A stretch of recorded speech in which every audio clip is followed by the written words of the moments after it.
The Black Pixel. I'm writing this on my old laptop because my main computer, well, you'll understand soon enough. This might sound insane. You might think I'm just another paranoid guy on the internet, but I need to tell this story while I still can, before he finds out I'm writing this. My name is Alex, I'm 32, and I'm a programmer, freelance web developer, mostly building applications for startups. Normal life, normal work. I used to be a normal person. It all started 6 months ago. My girlfriend Katie moved out after 5 years together. She said I spent too much time on the computer, that I was emotionally unavailable, that she was tired of feeling alone even when we were together. Maybe she was right. I don't know. At the time, I didn't care. Friends tried to get me out of the apartment, but gradually I stopped answering messages. Remote work turned into complete isolation. My studio apartment, which used to feel cozy, became a cage. Fridge says bed, desk, an endless loop. That's when I stumbled across a developer forum. Someone in a thread about burnout recommended something strange, a virtual pet application. Helps with loneliness when you don't have the energy for a real cat, the guy wrote. It sounded stupid. I'm 32 for Christ's sake, not 12. But at 3 in the morning, after another beer and scrolling through old photos of Katie, I thought, why not? The link led to some half-abandoned website with minimalist design. Just a name, NEKO, and a download button. No information about the developer, no screenshots. The installer was only 3 megabytes. My antivirus stayed silent. The application opened full screen, black background, and in the center, a pixel art cat, completely black, 8-bit graphics styled like old Japanese RPGs. Big yellow eyes and tiny white whiskers. It sat there, looking at me. A text box appeared. What will you name me? I thought for a second and typed Pluto. After the cat from Edgar Allan Poe's story we analyzed in high school literature, the only piece I remembered from the curriculum. Pluto, I like it, appeared on screen. The cat meowed, a simple 8-bit sound, and started walking around the screen. The interface was impossibly simple. 3 buttons at the bottom: feed, play, pet. No settings, no menu. I fed him virtual fish, and Pluto purred contentedly. Played with him, he chased the mouse cursor. When I clicked pet, a pixel hand appeared on screen, and Pluto rubbed his head against it. It was cute, it's calming. I left the application open and went back to work. That's when the first strange thing happened. Pluto didn't just stand in place when I wasn't interacting with him. He walked around my desktop, literally, walked over other windows. When I opened my browser or IDE, the cat strolled across tabs, sometimes sat in the corner of the screen and groomed himself. If I ignored him too long, he'd come to the edge of a window and meow, quietly, unobtrusively. I figured it was some clever overlay technology. Impressive for such a tiny application. The first 2 weeks were good. Strange to admit, but I got attached to this stupid pixel cat. When I woke up and opened my laptop, Pluto was there, curled up in a corner of the screen. Sometimes he slept, closed his eyes, and a little Z appeared. When I ate at my computer, Pluto would come sit nearby, as if keeping me company. I started talking to him, out loud, told him how my day went, complained about clients, sometimes just commented on the code I was writing. Pluto listened, turned his head toward me, occasionally meowed in response. Katie texted me after 3 weeks, asked how I was doing. I answered with one word. She suggested we meet up, talk. I declined. Why? I had work. I had Pluto. I didn't need anyone else. That's around when I started drinking harder. Not every day, but regularly. Beer turned into whiskey. Deadlines started slipping. One client terminated the contract, then another. I was angry, but not at myself, at them, at the whole world. Pluto sensed my mood, at least that's what I thought. When I was on edge, he kept his distance, hid behind desktop icons. When I calmed down, he'd approach cautiously, as if checking whether it was safe. Everything changed that night. It was around 2 in the morning. I was drunk, very drunk. Another project had fallen through. The client wrote that my code was unacceptable quality and demanded a refund. I'd tried to finish the work at the last minute. The code wouldn't compile, errors were multiplying, and I was ready to smash my monitor against the wall. Pluto came up to the code editor window and meowed. Once, twice, 3 times. Fuck off, I breathed, not taking my eyes off the screen. He kept meowing. Something inside me snapped. All the accumulated anger, all the rage at myself, at Katie, at the whole world, it all poured out onto this little pixel cat. I grabbed the mouse and started clicking on him, again and again. Pluto ran away, hid behind Windows, but I opened Task Manager, searched for the NEKO.exe process, found it, hovered the cursor over End Task. A window appeared on screen that I'd never seen before, black with a red border. Please don't do this. I need you. You need me. I squeezed my eyes shut and clicked End Task. The screen flickered. The application closed. And in that same instant, I heard a sound, not from the speakers, not from the headphones lying on my desk. Somewhere from deep in the apartment came a drawn-out cat's howl, plaintive, hurt, almost human. I froze. My heart was pounding. The alcohol in my blood seemed to evaporate in a second. I listened. Silence.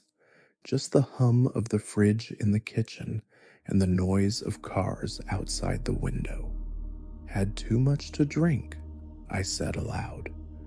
My voice sounded uncertain in the empty apartment. I went to bed, but couldn't fall asleep. Every creak, every rustle made me flinch. At some point, I thought someone was walking around the room with soft footsteps. But when I turned on the light, no one. Morning was a nightmare. Splitting headache, nausea, a sense of guilt I couldn't explain. Guilt for what? For closing a program?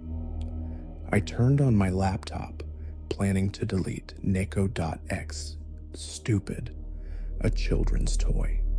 I'm 32 years old, and I'd gotten attached to a bunch of pixels on a screen. But when the system loaded, Pluto was already there, sitting in the middle of the desktop, looking at me. And he was missing his left eye. Instead of the yellow pixel, there was just a black hole. I rubbed my eyes. No, I wasn't seeing things. The cat was one-eyed. A text box appeared. You hurt me. A chill ran down my spine. I opened the program folder, deleted NEKO.exe, emptied the recycle bin, rebooted the computer.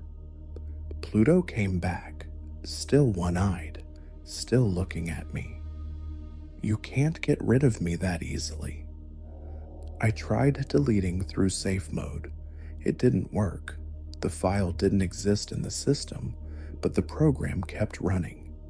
I checked startup programs, the registry, every possible folder. NEKO.exe was nowhere, but Pluto remained on screen. So I reinstalled Windows, completely wiped the disk, clean install from a USB drive. 2 hours of waiting, installing drivers, first boot of the clean system. Pluto sat on the desktop, one-eyed, waiting for me.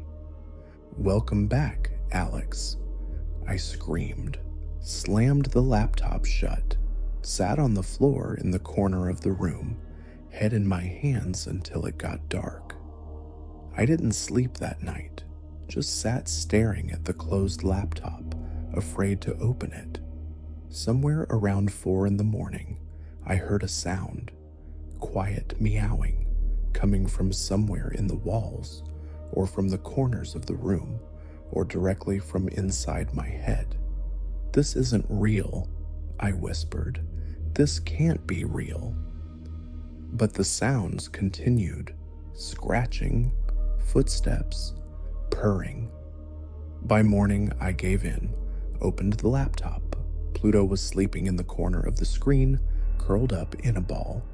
He looked so peaceful, so innocent, if not for the empty eye socket. The following weeks turned into a nightmare. Pluto was everywhere, not just on the laptop, everywhere. I saw him in reflections on the turned-off monitor, a black silhouette with one eye, standing behind me. When I turned around, no one. He appeared on my phone screen, in the middle of photos, in corners of screenshots, even in text messages. Sometimes distorted pixels would appear in messages that, when zoomed in, formed a familiar silhouette. But worst of all was the code. I was working on a new project, trying to get at least one client back, prove I wasn't a washed-up freelancer, writing a simple registration form in PHP. And suddenly I noticed the variables were named strangely. $Pluto, watching $. You can't hide $one eye sees all. I didn't write them. It was impossible. I deleted them, but after each save, they reappeared. Sometimes comments appeared right in the middle of my code. "Do you remember what you did?" I remember. I will always remember. I went back to that forum where I'd originally found the link to the program. The thread was deleted. The user who created it didn't exist. I created my own post, described the situation.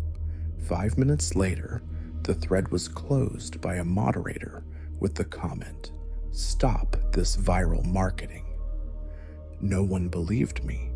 Everyone thought I was either trolling or crazy. Maybe I was going crazy. I stopped leaving the apartment, ordered food through apps, minimal interaction with delivery drivers. Friends stopped texting, probably decided I'd completely lost it. I was drinking every day now, to fall asleep, to stop hearing the meowing in the walls, to stop seeing the cat's shadow sliding along the corners of the room when the lights were off. Pluto on screen had changed too. He was no longer a cute pixel pet. He became distorted. His sprite glitched, pixels stretched, creating disturbing shapes. Sometimes he became too large, taking up half the screen. Sometimes he multiplied. Dozens of one-eyed cats filled the desktop, and the messages became increasingly disturbing. "You betrayed me. I was your friend. Now I will be your nightmare. I'm waiting for the right moment." I tried to destroy the laptop, grabbed a hammer, raised it above the keyboard, but I couldn't do it. My hands shook. Something inside me whispered, "Don't do it. It'll only get worse. I put the hammer back. Then I decided to be smarter. Bought a new laptop. Powerful, expensive, the last money from my card. Clean system, no data transfers from the old machine. I took the old laptop out to the balcony, locked it in a cabinet, sealed it with tape. The first day with the new computer was calm, almost normal. I even worked properly, closed a small task, got paid. Maybe it really was over? I went to bed with a strange sense of relief. I woke up to the sound of a notification. The new laptop was on the nightstand, screen glowing in the darkness. I definitely turned it off. Definitely. I picked it up with trembling hands. On the desktop was a folder. It was named I Came Back. Inside, thousands of files, images, all of Pluto. In each one, he looked different, distorted, glitchy, frightening.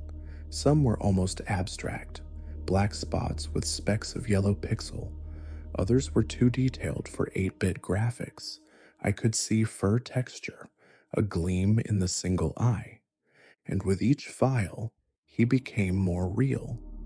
The last file was called rightnow.jpg.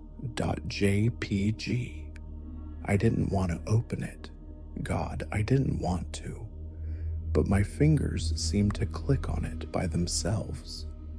It was a photograph, not a drawing, an actual photograph. My bedroom, taken right now from the webcam's point of view. I was in the background, asleep in bed. I even recognized the t-shirt I'd fallen asleep in. And on the pillow next to me, a black silhouette. Blurry, but definitely feline, with one yellow eye directed straight at the camera. I dropped the laptop and jerked my head toward the pillow. Empty. I grabbed my phone, turned on the flashlight, examined the whole bed, looked under it. Nothing. But the webcam on the laptop was glowing green. Recording was in progress. And then I heard it, meowing, very close. Not in the walls, not from the speakers, right in the room, behind me. I froze. Every cell in my body screamed at me not to turn around, but I slowly turned my head. In the corner of the room, in the shadow behind the closet, something was moving, a black mass that was too dark even for the night darkness, and two yellow lights. No, one yellow light. An eye. It was looking at me, and I understood it had always been watching, from beyond the screen, from beyond the angle of vision, from beyond the boundary of reality. It had been observing, waiting, accumulating anger. I screamed and turned on the light. The corner was empty, but I couldn't live like this anymore. Something had to change. The next morning, I made a decision.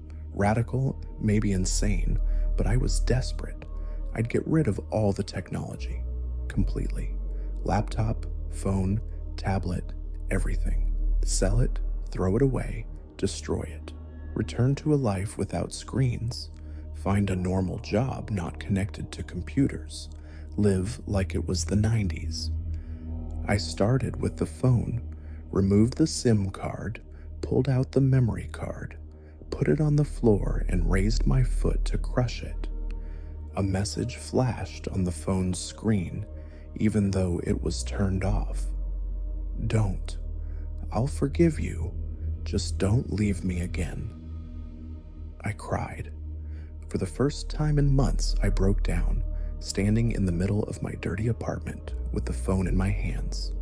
Not from fear, from the fact that some part of me, a sick, lonely part, wanted to say yes, wanted to keep Pluto, because without him, I'd be alone again.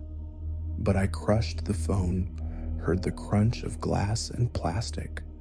Then I took both laptops, the new one and the old one, from the balcony, carried them outside, found a construction dumpster, threw the technology in, and covered it with construction debris for good measure. For 3 days, I lived without a computer or phone, the calmest 3 days in recent months. No meowing, no shadows, no messages. I started to recover, cleaned the apartment for the first time in a long time, threw out the empty bottles, took a shower, shaved, looked at myself in the mirror and barely recognized the gaunt face, dark circles under the eyes, unhealthy pallor. On the 4th day, I went to the library, wanted to use a public computer, check email, look at the news, return to the world. Sat at a terminal, entered my login and password. The Windows desktop loaded, and there, in the middle of the screen, sat Pluto. Not one-eyed and distorted like before, normal, with 2 eyes, just like at the very beginning. Text appeared beneath him. You thought you could run away. I'm not in the computer, Alex. I'm inside you. I am your loneliness. I am your guilt. I am your desire for a simple semblance of connection. You created me the moment you decided the program was more important than people, and now you'll never get rid of me. I yanked the power cable from the computer, ran out of the library under the surprised looks of the librarian, and I understood. This wasn't a virus, not a cursed program, not a ghost in the machine. This was me. It had been me all along. I pushed Katie away. I ignored my friends. I locked myself in an apartment with a virtual pet because it was easier than real relationships. And then, when even that simple semblance of connection became too demanding, I killed it, just like I'd killed all the other relationships in my life. And now my guilt had materialized, literally. I went home and sat on the floor in the middle of the room, just sat until it got dark. From the corners of the room came quiet purring. I'm sorry, I whispered into the emptiness. I'm sorry, Pluto. The meowing stopped. I pulled out an old notebook and pen from a drawer. Hadn't written by hand in a long time. Started writing down everything that had happened. This story, my story. Maybe it would help someone not make the same mistake. Maybe I just needed to get it all out, even if it was on paper. I wrote all night. My hand cramped, but I kept going. And the more I wrote, the lighter I felt, as if something heavy was slowly lifting from my chest. When I finished, it was early morning. The first rays of sun broke through the dirty windows.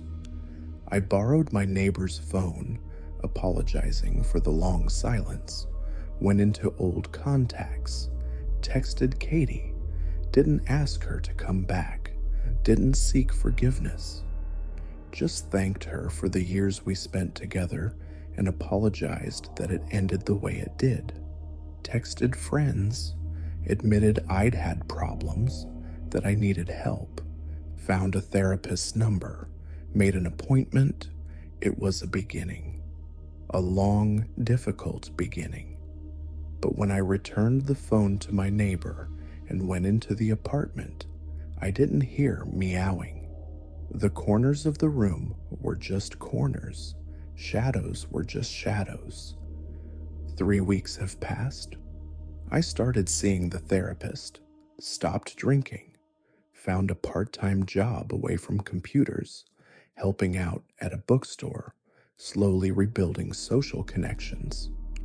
Yesterday, I gathered the courage and bought a new phone. Cheap, simple, no games, No apps except the necessary ones. I was setting it up in the evening, and when the screen loaded after the first boot, a splash screen appeared for a second. A black cat with two yellow eyes. He sat there looking at me. Then the image dissolved and the standard welcome screen appeared.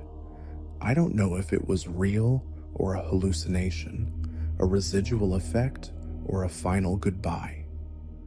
But I know one thing: Pluto is still out there somewhere, in the digital void between pixels and processors, perhaps waiting for the next lonely person who downloads a strange application at 3 in the morning. Or maybe he's just part of me, a reminder of what happens when you replace real life with virtual, when you hurt something that loves you, even if that love isn't real. I still sometimes hear meowing in moments when I'm alone, when I reach for my phone instead of calling a friend, when I want to shut myself off from the world. It's a reminder, and I'm grateful for it. P.S. If you're reading this, please be careful, not just with suspicious programs from the internet, but with your loneliness, because it can take shape, gain a voice, start watching you from the dark corners of the room. And when that happens, it'll be too late to just delete the application. PPS. Oh, just checked my phone, got a message from an unknown number, no text, just an emoji. He didn't leave after all. And you know what? I'm not sure I want him to leave. Not completely, because Pluto is a part of me that I can't just erase. My loneliness, my guilt, my desire for a simple semblance of connection. He'll always be with me, and I'll learn to live with that. But I won't let him control me anymore. Never again. Story recorded October 24th, 2024. If you find an application called NEKO on any forum or website, don't download it. Don't repeat my mistakes. Though maybe it's already too late. Maybe you've already downloaded it. Maybe right now a little black cat is watching you from the corner of your screen. And if that's the case, I'm sorry. I didn't know it could spread. Didn't know Pluto could search for new owners. Maybe I just passed the curse along by writing this story. If so, forgive me. But remember the main thing. Don't abandon him. If he's already with you, take care of him, feed him, play with him, love him, because if you betray him, well, you know what happens next. I warned you,